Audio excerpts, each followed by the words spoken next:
대화관 김용민 브리핑.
김용민 브리핑.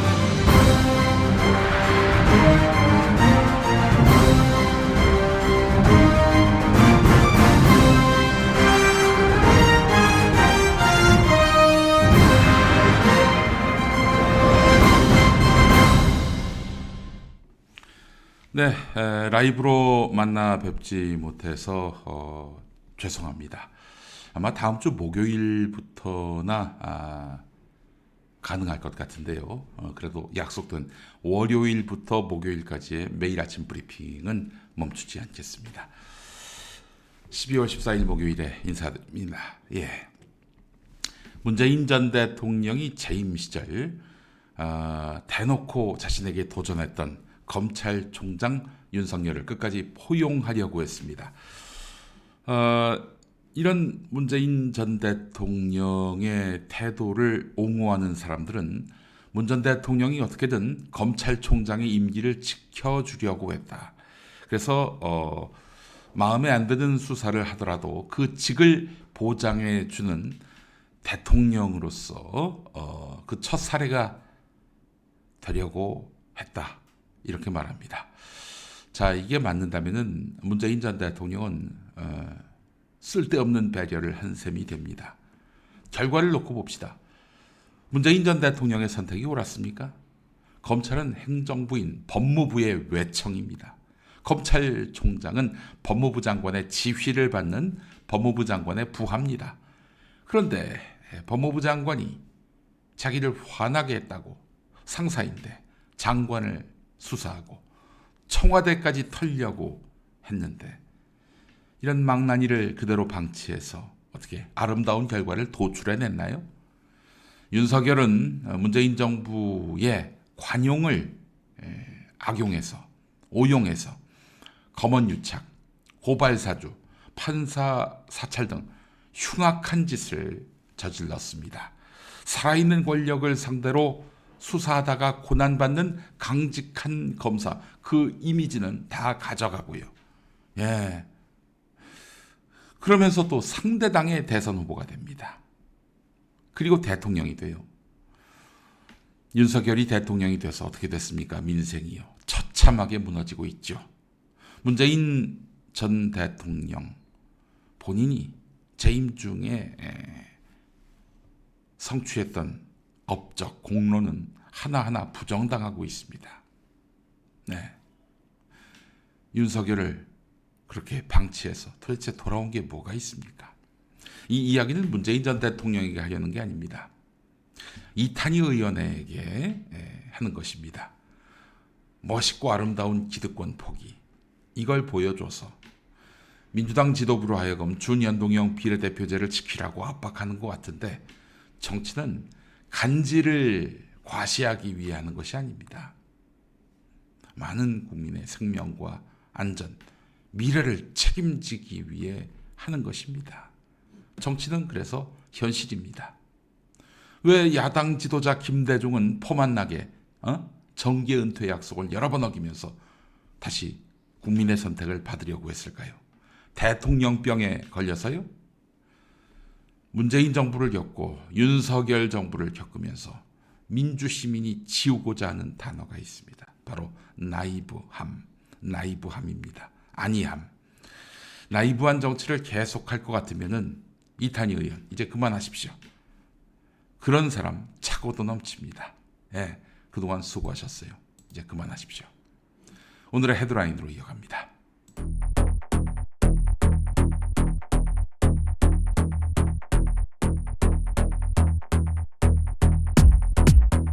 김기현 국민의힘 대표가 집권여당 대표로 선출된 지 9개월 만에 대표직에서 물러났습니다. 같은 날 이낙연 전 더불어민주당 대표는 새해 초 신당을 창당하겠다는 의지를 공개적으로 표명했습니다. 내년 40 총선 지역구 예비 후보자 등록이 시작된 지 하루 만입니다. 조희대 대법원장이 최우선 과제로 꼽은 재판 지연 문제 해결을 위해 민사소송에서도 항소 이유서 제출을 의무화하는 방안을 추진하고 있는 것으로 확인됐습니다. 만약 제출을 하지 않으면 각하한다고 하는군요. 현행법상 형사소송은 선고 이후 일주일 이내에 항소 여부를 결정하고 20일 이내에 항소 이유서를 제출해야 합니다. 반면에 민사소송은 항소 이유서 제출이 의무가 아닙니다. 법원행정처는 항소 이유서를 통해서 항소 사유를 미리 밝히도록 할 경우 항소심 재판을 2개월가량 단축할 수 있을 것으로 보고 있습니다. 동아일보 보도였습니다. 홍콩 H지수 연계 ELS, 즉 주가 연계 증권에서 내년 상반기 대규모 손실 가능성이 불거지고 있는 가운데 주요 은행들이 이 상품 전체 판매액 중 거의 절반을 60대 이상 고령층에게 판매한 것으로 나타났습니다. 이 중 90대 이상 초고령자에게 판매한 금액도 91억 원에 상당하는 것으로 나타났습니다. 조선일보가 보도했습니다. 올해 대중국 무역 수지가 31년 만에 적자로 돌아섭니다. 1992년 중국과 수교한 첫해 10억 달러 무역 적자를 낸 이후 처음인데요.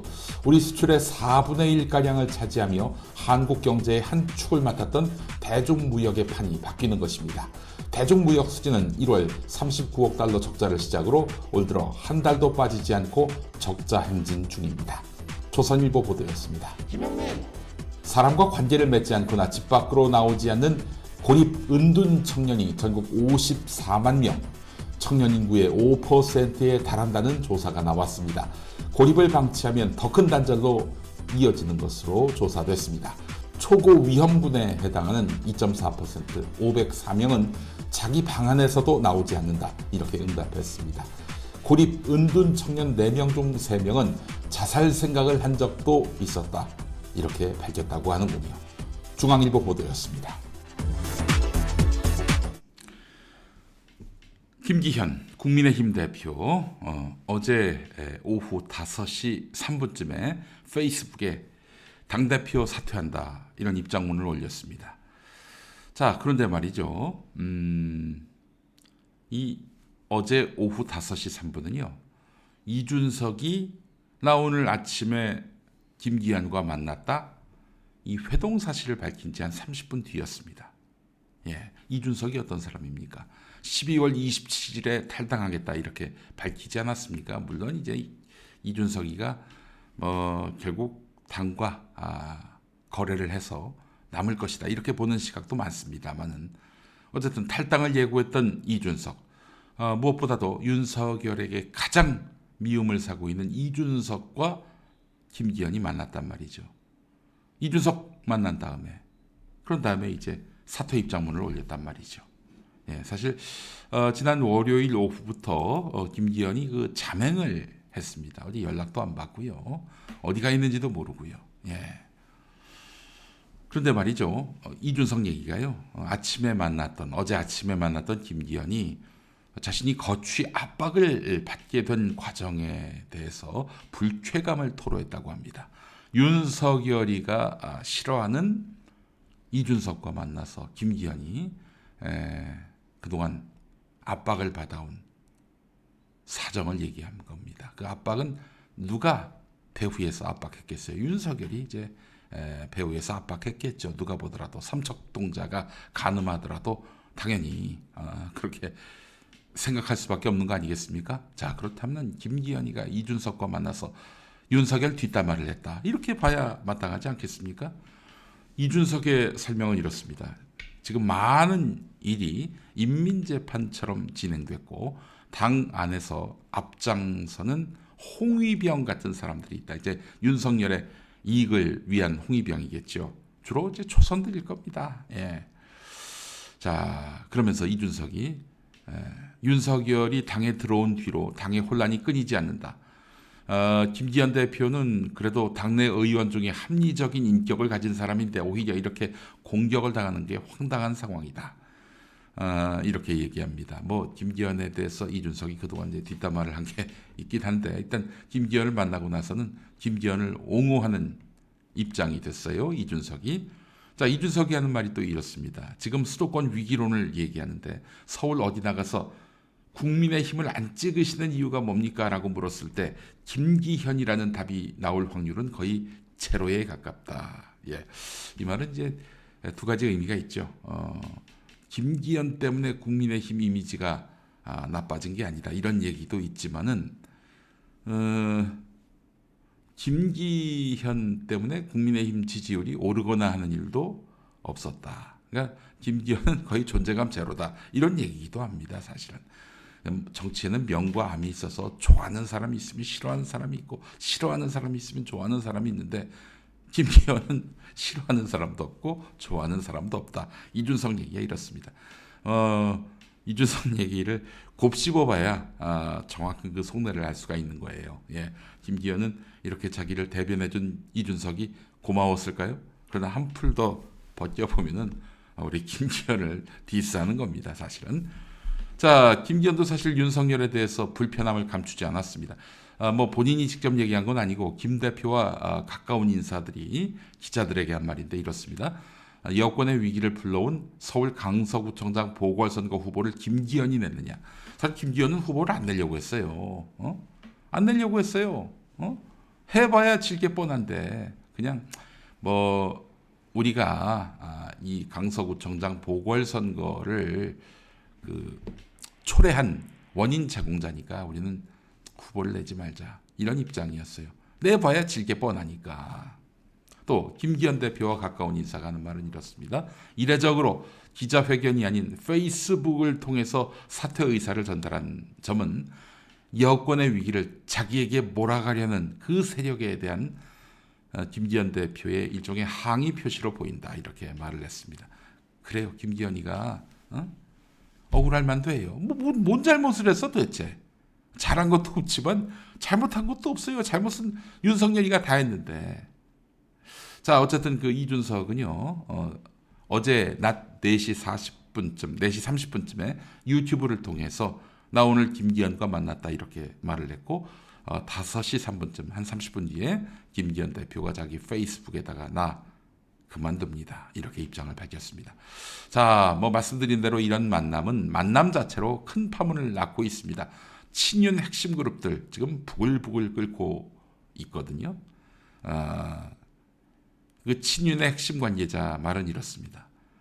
김기현이 이준석과 사퇴 직전에 만난 것은 선을 넘은 행동이다.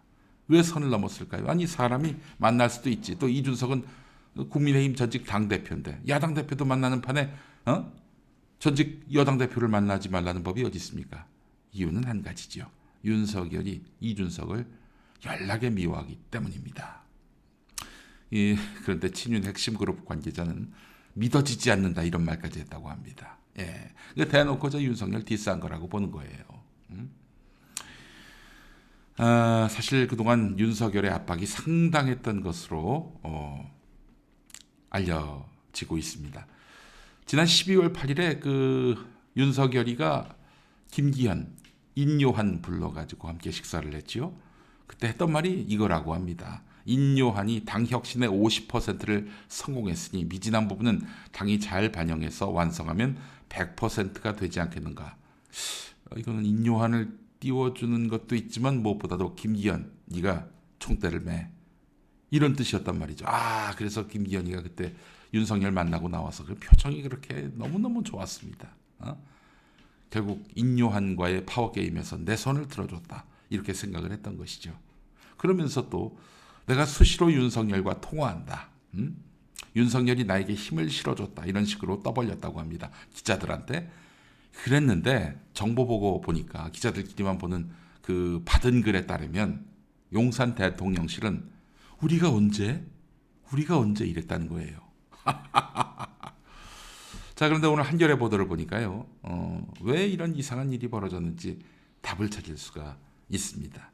여권 핵심 인사들의 말을 종합해 보니까 지난 월요일 대통령실에서 당대표직은 유지하되 총선 불출마를 해달라, 이런 메시지가 전해졌다고 합니다. 총선 불출마를 왜 요청했을까요? 그 자리에 이제 측근들 갖다 심으려고 그러는 거 아니겠어요? 그래서 사실 지난 11일 월요일에 우리 김기현이가 실종이 됐습니다. 실종이 됐어요. 연락도 안 받고 두문불출했던 것이죠. 자, 지난 월요일은 윤석열이가 3박 5일간의 네덜란드 국빈 방문을 위해서 출국하기 전이었는데, 자, 출국하기 전에 이제 미션을 던진 거죠. 야, 너 불출마 선언해라. 대표직은 그대로 유지하고.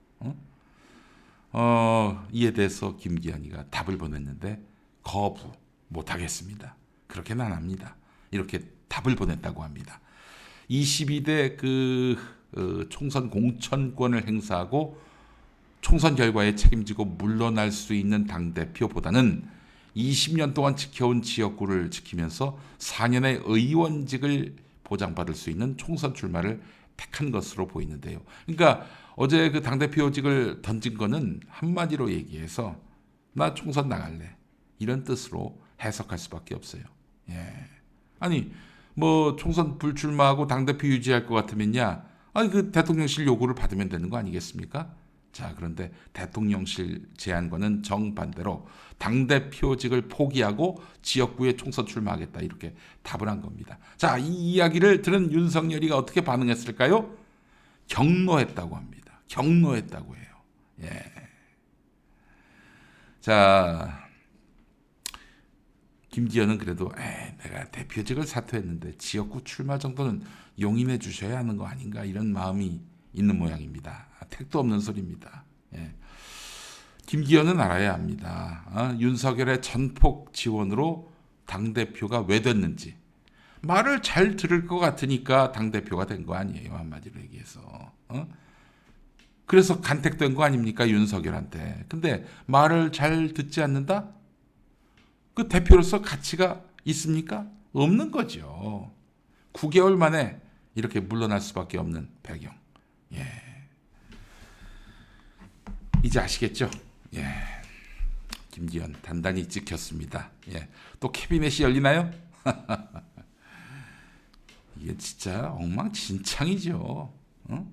자, 근원적인 문제는 윤석열의 독재입니다.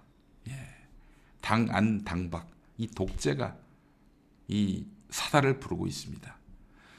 김기현 고작 뒷담화 까는 걸로 끝나서는 안 되겠죠. 정치는 투쟁입니다.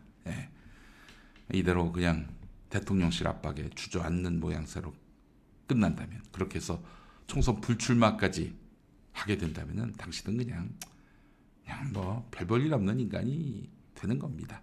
자, 20년 동안 지켜온 지역구 사수하시기 바랍니다. 대통령실 들이받으시기 바랍니다. 이준석과 만난 것은 내가 이준석과 함께 정치할 수도 있다, 이런 시사 아닙니까? 실천에 옮기시기 바랍니다. 영남권 의원들, 그들의 그 분노가 지금 이만저만이 아닌 걸로 알고 있어요. 김기현 대표가 그들의 입장을 대변해야 이른바 중진 당대표로서 간지가 나는 거 아니겠습니까? 자, 그래요. 김기현 이야기 해봤고요. 이번엔 이낙연 얘기를 좀 한번 해보겠습니다. 이낙연 얘기를 하려고 하니까 기침부터 나오네요. 자, 평생 양지만 걸었던 우리 낙연이 형이 신당을 만드신다고 합니다. 새해에 신당을 만드시겠다고 하는 건데 그 뭐 윤영찬이니 조웅천이니 뭐 김종민이니 자기하고 가까운 사람들이 연말까지는 당에서 어떤 역할을 할지 모색해 보겠다고 그랬잖아요. 예. 연말까지 자기들 공천 보장하지 않으면 새해에 당을 떠나겠다 이런 얘기죠. 누구하고 함께 정치를 할까요? 새해에 신당 만들겠다는 이낙연과 함께 하겠다. 그런 뜻으로 보는 것이 합리적입니다. 자, 귀국 5개월여 만에 창당을 현실화했는데 6월 24일에 들어왔죠. 대한민국이 이 지경이 된 데에는 제 책임도 있습니다. 못다한 책임을 다하겠습니다. 이렇게 얘기를 했습니다. 이때만 해도 대한민국이 이 지경이 됐다라고 말한 걸로 보아서 윤석열을 디스하는가 보다 이렇게 생각하는 분들이 있었는데 근데 지난달 18일에 아주 대놓고 이재명 대표를 디스했어요. 본인의 사법 문제가 민주당을 옥죄고 그 여파로 당 내부의 도덕적 감수성이 퇴화했다 이렇게 이야기를 했어요. 와, 우리 낙연이 형 지금 도덕성을 지금 따지는 겁니까? 그 지난 대선 경선 과정에서 우리 낙연이 형 도덕성 의혹 많이 제기됐죠. 그 지금 그때 대선 후보가 안 되면서 다 그냥 뭉쳐진 거 아니겠습니까? 다 덮어진 거 아니겠어요? 한번 제대로 한번 까볼까요? 신당 창당한다고 하시니 좋습니다. 창당하시면 그 뒤부터 또 낙연이 형 그동안 그냥 덮어놓고 책장에 꽂아두었던 낙연이 형의 파일을 또 꺼낼 수밖에 없겠네요. 예. 자, 사실 낙연이 형은 그렇게 해서 당내 투쟁을 통해서 이재명 대표를 몰아내고 그리고 자기가 다시 주도권을 잡는 그런 그림을 그렸을 것 같습니다. 적어도 9월 이재명 대표가 구속영장 실질심사에서 기각되기 전까지는 당내 투쟁을 할 생각도 했었을 거예요. 그런데 판을 엎어버리기에는 불가능해졌어요. 그 영장 기각에다가 강서구청장 선거에서 압승을 했잖아요. 게다가 또 전당대회 권리당원 투표 비중을 높였습니다. 당 장악력이 한층 높아졌어요. 이러다 보니까 향후에 당대표 대선 주자는커녕 이거 공천받기도 쉽지 않게 됐단 말이죠. 그래서 이대로는 안 되겠다. 민주당에서 내가 어느 정도 그 지분을 갖고 정치하기에는 늦었다 이렇게 판단을 했던 것 같습니다. 그래서 이낙연 정치 인생 최초로 도전과 모험을 하게 됐습니다. 평생 양지만 걷다가 사실 그 이낙연 전 대표는 그 일생이 기득권과 영합한 인생이었다고 봐도 무리는 아닙니다. 이 양반이 동아일보 기자긴 했지만은 전두환 정권 때 동아일보가 나름대로 투쟁도 하고 또 박종철 고문치사 사건도 제대로 보도하는 등 굉장히 저항적인 역할을 했었습니다만 동아일보 재직 시절에 노동조합을 만들자던 기자들을 말리면서 그런 거 하지 말라고 했던 분이 바로 이낙연 전 대표입니다. 현실 영합주의자다 이런 평가도 많이 받았습니다. 사실 그분이 이렇다 할 정치적인 어떤 자기 브랜드가 있습니까? 뭘 했다? 누구와 싸웠다? 이런 게 있나요? 없잖아요. 자, 그런 의미에서 이낙연 전 대표가 신당을 만들겠다는 것은 일생일대의 최초의 도전과 모험이다. 이렇게 평가할 수 있는 것입니다. 그렇다면 이낙연 신당은 파괴력이 있을까? 오늘 한겨레를 보니까 이낙연 신당의 파괴력에 관해서는 회의론이 현재로선 더 높다. 이낙연은 원외 인사를 중심으로 창당 실무 작업에 착수했지만 이낙연의 신당에 합류하겠다는 현역 의원은 아직 없다. 그와 가까운 민주당 의원들은 신당 창당을 도리어 말렸다고 한다. 한 중진 의원은 몇 번이나 말렸는데 이낙연 판단은 다른 것 같다 이렇게 말했다는 거예요. 이낙연과 가까운 이병훈 의원, 이분이 이제 광주 지역구 국회의원인데 늘 그 친낙계였어요. 근데 이분조차도 이 민주당의 분열을 초래할 가능성이 크다. 신당에 참여할 의사가 없고 반대한다. 이런 입장을 밝혔습니다. 이병훈 의원 최근 광주시 의회에서 기자회견을 했는데요. 그 발언 내용을 추려봤습니다. 만나보시죠. 최근 논의되고 있는 이 신당 태동설은 제1야당인 민주당의 분열을 초래할 가능성이 대단히 큽니다. 그래서 저는 신당에 참여할 의사가 없고 또 반대한다는 사실을 명백하게 밝힙니다. 내년 총선은 나라를 정상적으로 돌리고 국민을 행복하게 하는 중차대한 기회입니다. 그래서 반드시 내년 4월 총선에서 윤석열 정권을 심판해야 합니다.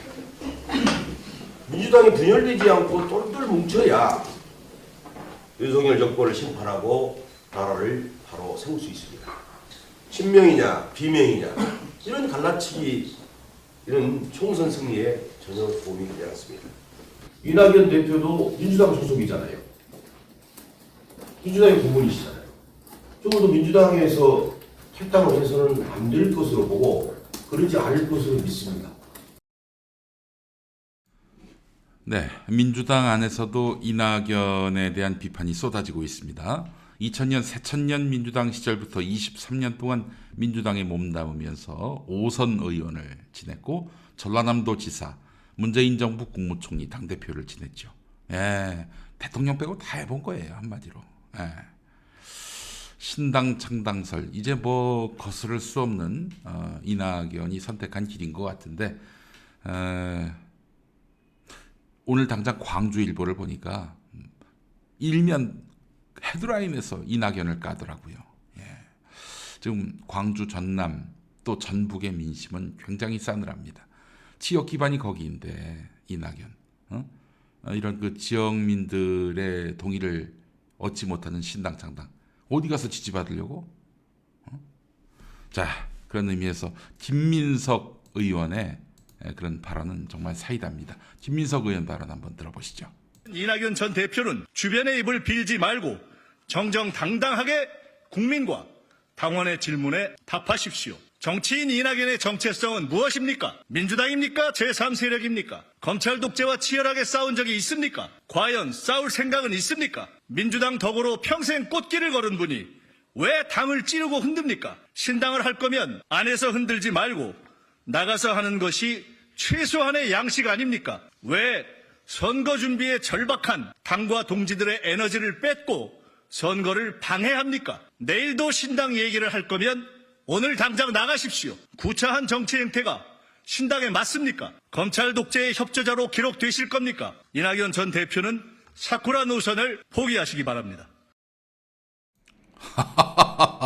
사쿠라라고 했어요. 사쿠라. 예, 그래요. 사쿠라. 사쿠라란 말까지 들으시는군요.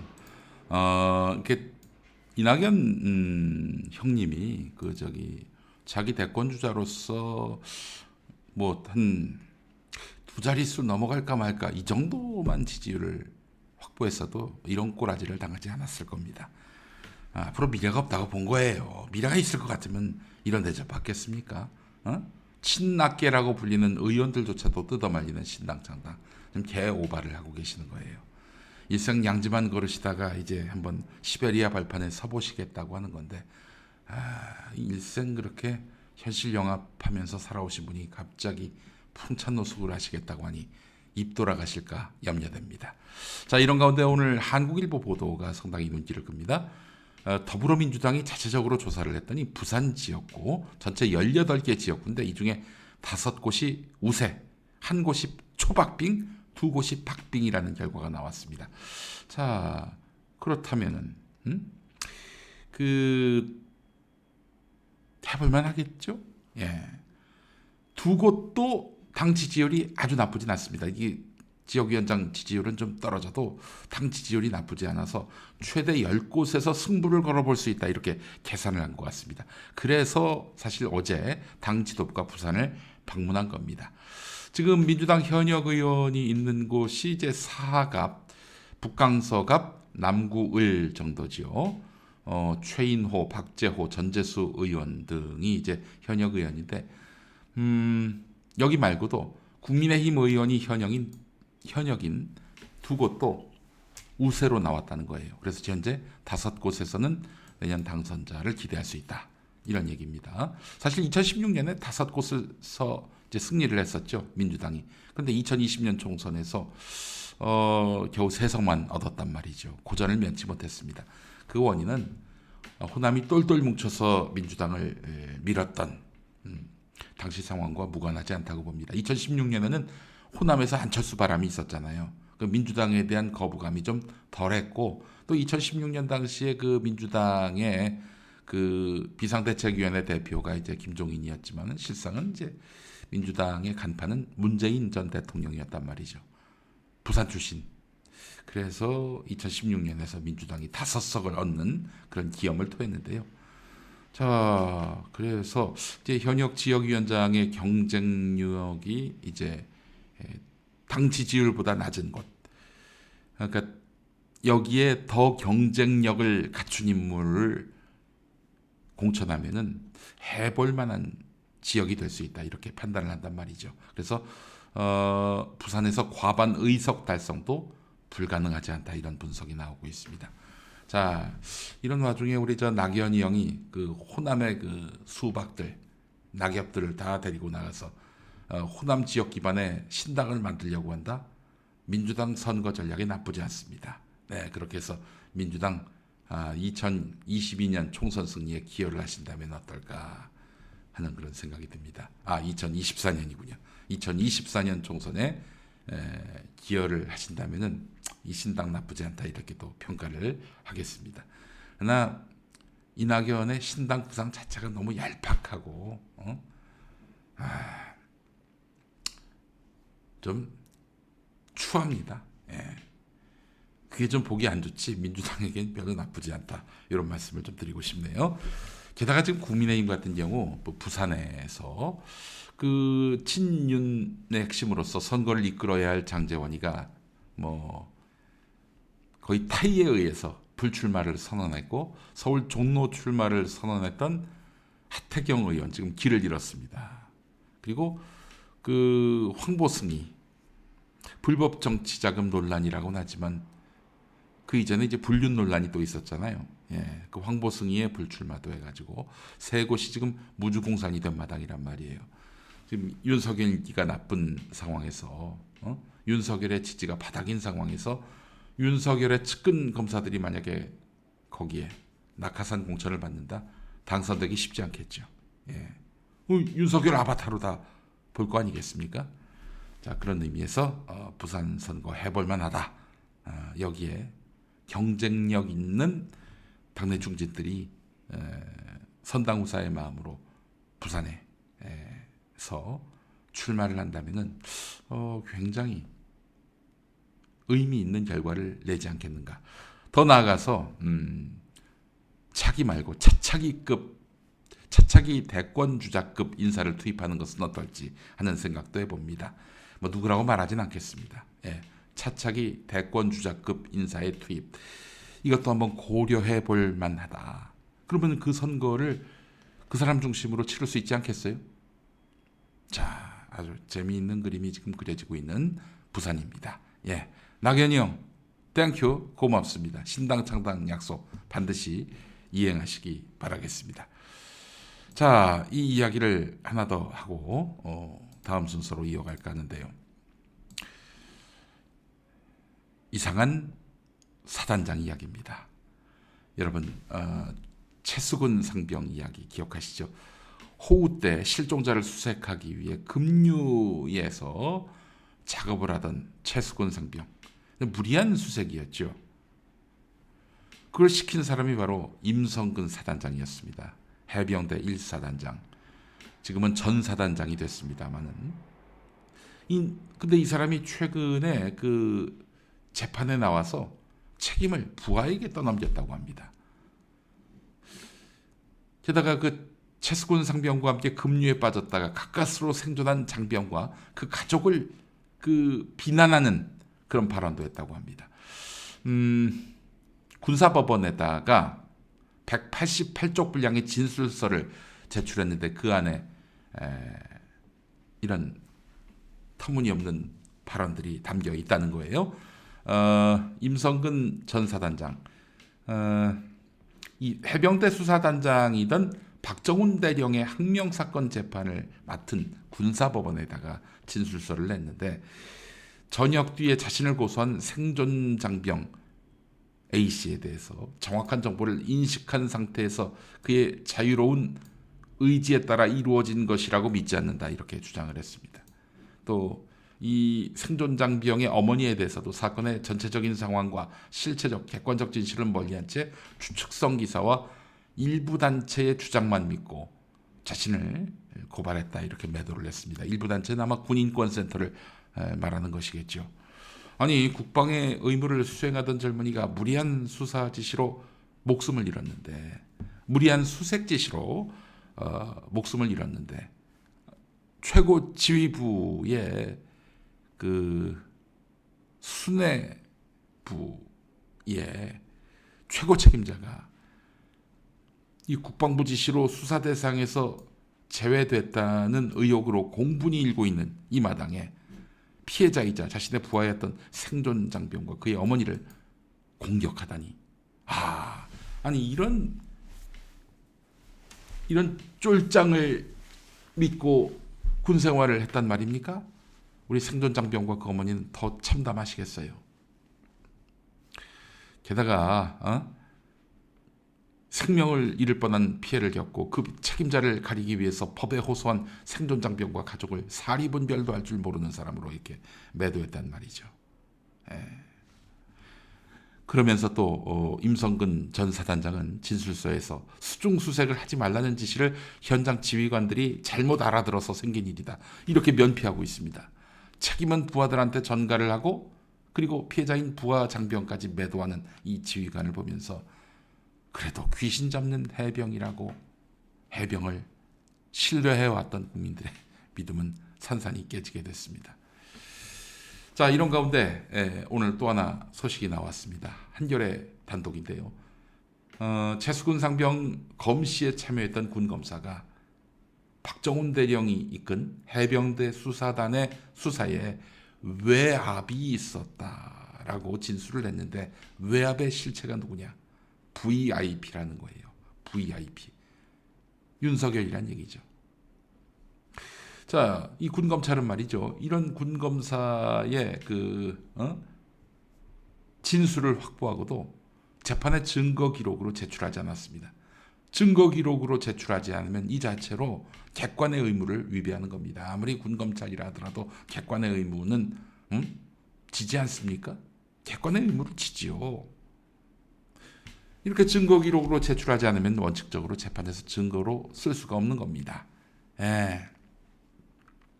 이 군검사는 해군검찰단 소속인데 지난 10월 4일 군검찰에 제출한 진술서에서 해병대 수사단에서 이 사건에 외압을 느끼고 있다는 내용을 들었다. 해병대 수사단 단장이 바로 박정훈 대령 아니겠습니까? 그 외압 내용은 사건 혐의자에서 1사단장, 7여단장을 빼라는 취지의 내용이었고 그 최종 출처는 VIP라고 들었다. 이렇게 이야기를 했어요. VIP. 윤석열이가 임성근 등을 빼라. 혐의자에서 빼라. 처벌 대상자에서 빼라. 이렇게 지시를 했다는 거예요. 여러분 이쯤 되면은 윤석열의 탄핵 사유가 확실하지 않나요? 와, 윤석열이는 더 이상 이제 이 나라 대통령이 될 수가 없습니다. 그렇잖아요. 우리 군 장병이 나라를 위해서 이렇게 자신의 그 시간을 또 여러 에너지를 국가에 헌신한 건데 그러다가 이 지휘자가 잘못 지휘하는 바람에 목숨을 잃었는데, 그런데 진실을 제대로 파헤치라고 이야기를 해놓고는 진실을 은폐하라고 또 지시를 했다. 이런 놈은 대통령을 떠나서 인간으로서도 이 정말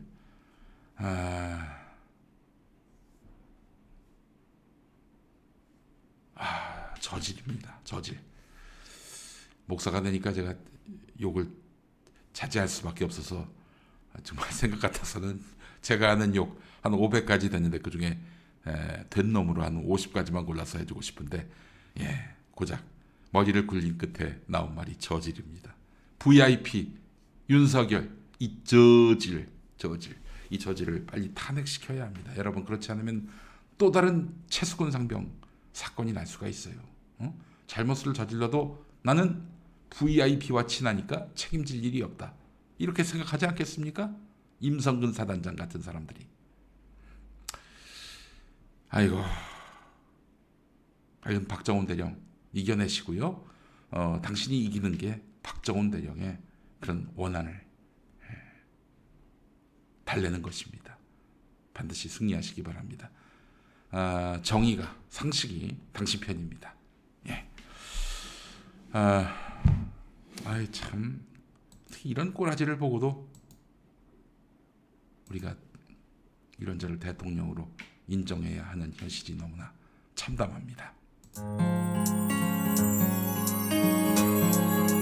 당신의 정직한 뉴스 보좌관 김용민과 주파수를 맞춘다. 새로운 아침 특별한 선택 김용민의 뉴스 브리핑. 김용민의 뉴스 브리핑. 자, 이상한 나라의 폴입니다. 제가 오늘 모두에서 이탄희 의원에게 보내는 영상 편지를 낭독했는데, 더불어민주당 이탄희 의원이 백의종군하겠다면서 내년 총선 불출마를 선언했습니다. 그러면서 준연동형 비례대표제라는 현재 선거제도를 유지하라, 이렇게 요구를 했습니다. 어떤 가치를 실현하기 위해 자기의 기득권을 포기하는 것은 아름답습니다. 그러나 이 이탄희 의원의 행태는 과연 정치적으로 온당한 행위인가? 어제 제가 물어봤습니다. 자, 이 같은 이탄희 의원의 그 불출마 선언 어떻게 보셨는지. 당장 저는 이제 용인정 지역구 주민이었거든요. 굉장히 분노를 감출 수가 없습니다. 아니, 저희 표창원이 2016년에 거기서 당선됐거든요. 그리고 그냥 지역구 관리 안 해가지고 지역 구민들에게 불만을 사더니 결국에는 불출마합니다. 2020년에 이탄희가 왔어요. 이탄희, 너는 그러지 마라. 지역 주민들이 만날 때마다 그 얘기를 했는데 또 튀었습니다. 뭐예요? 용인정 지역 구민들은 뭐 호구입니까? 정 맞은 것 같아요. 용인정 지역 구민들 아마 저와 비슷한 생각일 겁니다. 자, 설문 결과 보겠습니다. 자, 반대한다 73%, 찬성한다 27% 이렇게 나왔습니다. 자, 16,000분 정도가 참여를 했는데요. 의견도 많습니다. 의견을 읽어보겠습니다. 김대중 대통령 말씀이 생각납니다. 우리는 서생적 문제의식과 상인의 현실 감각을 아울러 갖춰야 한다. 참 멋있는 말입니다. 또 다른 의견입니다. 현재 검찰 독재, 입법부 장악 저지보다 더 큰 정치 개혁은 없습니다. 선거제도는 옳고 그름의 문제가 아니라 정치 상황에 맞는가가 중요합니다. 또 다른 글입니다. 정치인이 안 맞는 사람인 것 같습니다. 불출마 지지합니다. 저 찬성한다 해도 이탄희 의원에 대한 비판, 반대 정서가 녹아 있군요. 정치 안 하시고 평론하는 게 맞습니다. 남은 임기 최선을 다해 주시고 그동안 고생했습니다. 이런 글도 있습니다. 지금이 그렇게 한가하더냐? 국민들 피눈물 쏟고 있는 거 안 보이냐? 니들만 고고한 척하지 마라. 욕 나온다. 이런 말씀하셨고, 사람보다 법이 먼저 보이는 사람에게 정치는 불가능합니다. 이탄희 의원의 불출마 선언을 지지합니다. 세상을 바꾸는 것은 어렵지만 자기 자신을 바꾸는 것은 쉽습니다. 이탄희 의원은 정치가 아닌 다른 일을 하면서 세상을 더 좋은 방향으로 바꾸기 위해 노력하기 바랍니다. 정치하지 말란 얘기죠. 이탄희 의원 주장은 일제시대 독립운동은 안 하면서 순수 문학이나 이렇게 탐구하는 것과 같은 한가한 짓입니다 라고 하셨고, 진짜 나라와 국민을 위하는 거라면 다시 국회로 들어가서 제대로 된 의회 정치 개혁에 힘을 쏟는 자세가 필요합니다. 그러니까 반대한다라는 의견 속에는 다시 정치하라, 다음에 또 배지 달아서 국회에 들어가서 개혁하라, 이런 얘기도 포함되어 있는 것 같습니다. 자, 이상한 나라의 폴 함께해 주신 여러분 너무나 감사합니다. 많은 분들이 동참해 주셨습니다. 자, 이번엔 시사경시대회인데요. 저희가 라이브를 일주일 동안 못 하잖아요. 다음 주까지 라이브를 이제 못 하게 되는데, 라이브가 없는 동안에는 시사경시대회를 좀 쉬려고 합니다.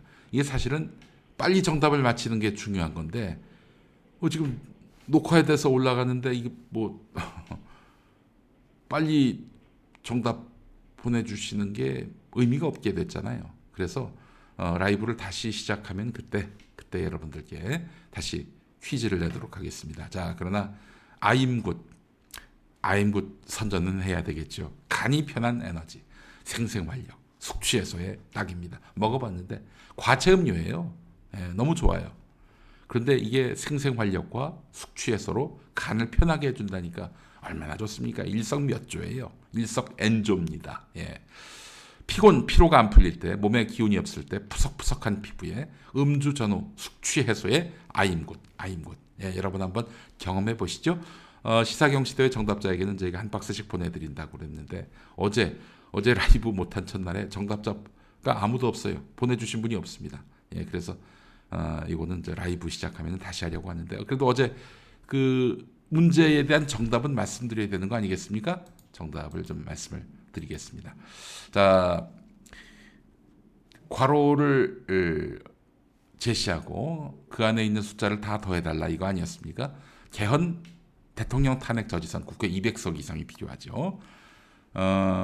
출석 의원의 3분의 2가 아니라 재적 의원의 3분의 2이니까 300석이라고 했을 때 200석 이상이 되겠습니다. 자, 국회법상 패스트트랙 최장 330일이 소요됩니다. 그리고 원내 교섭단체는 20석 이상의 정당이 그 원내 교섭단체가 되는 거죠. 자, 대통령 거부 후 재의결 때에는 출석 의원, 아이고 죄송합니다. 이거 틀렸다. 제가 잘못 썼어요. 3분의 2입니다. 3분의 2. 출석 의원의 3분의 2 이상의 찬성이 있어야 돼서 정답은 551이 아니라 552가 되겠습니다. 552가 되겠습니다. 아이고 세상에. 자막 준비하면서 이렇게 제가 정신이 좀 나갔던 모양입니다. 정답은 552였습니다. 네, 관심 가져주신 여러분들 너무나 감사합니다. 자, 만평으로 갈까요? 오늘의 만평은 경향신문 김용민 화백의 만평을 준비했습니다. 지금 윤석열 정권 인기가 없지요. 지지율이 바닥입니다. 또 반대 비율은 굉장히 높고 콘크리트처럼 땅땅 굳어져 있습니다. 자, 진단과 처방이 필요한데, 의사가 봤을 때는 이건 윤석열의 불통 등등 그 진단할 게 많아요. 인사참사, 외교폭망, 김건희 의혹, 독선, 방송장악, 노동탄압, 불통, 이념전쟁 이런 건데, 아니 그래서 윤석열을 수술해야 되는데 장제원이 불출마, 김기현이 나는 사퇴 이렇게 나오고 있단 말이죠. 아니 장제원 불출마, 김기현 대표 사퇴, 이게 지금 윤석열 바닥인 지지율, 국민의힘 바닥인 지지율 반전시킬 수 있을까요? 불가능한 일이죠. 불가능한 일입니다. 문제는 윤석열인데 왜 책임은 장제원과 김기현이 지는가? 그것도 억지로 지게 하는가? 총선 결과를 받아들고 나서야 정신을 차리겠죠. 그런 결과를 받아들기 싫어서 혹시 부정선거를 획책하는 것은 아닌지 참으로 염려됩니다. 그런 의미에서 무정선거를 외치고 있는 황교안 전 대표의 뜻에 발맞춰서 수개표했으면 좋겠습니다. 저는 뭐 사전 투표 부정 이걸 주장하는 건 아니고요. 모두가 클리어해야 되는 거 아니겠습니까? 보수든 진보든 국민의힘 지지자든 민주당 지지자든 야당 됐을 때는 선거 결과에 그 수긍할 수 없어서 부정선거 얘기하기 십상인데 아예 그냥 그 근원적으로 그 문제를 해결하기 위해서 그냥 전부 다 수개표로 하는 것이 어떨까 하는 게 제 생각입니다. 예. 뭐 그렇다고 해서 선관위가 부정선거를 냈다 이걸 제가 주장하는 건 아닙니다. 다시 한번 말씀드리지만 네. 오늘 라이브가 아닌 김용민 브리핑 시청해 주신 여러분 감사합니다. 야, 우리 시청자분들의 그 실시간 사연을 소개해드리지 못하니까 금방 끝나네요. 딱 50분 만에 끝납니다. 예. 시간이 길어지더라도 여러분과 실시간으로 호흡했으면 좋겠습니다. 여러분 김용민 TV 다시 보기도 많이 시청해 주시기 바라겠습니다. 또한 토픽을 끊어서 또 올리는데 그것도 많이 또 봐주시면 감사하겠습니다. 저는 내일은 쉬고요. 월요일에 다시 돌아오겠습니다. 시청해 주신 여러분 감사합니다.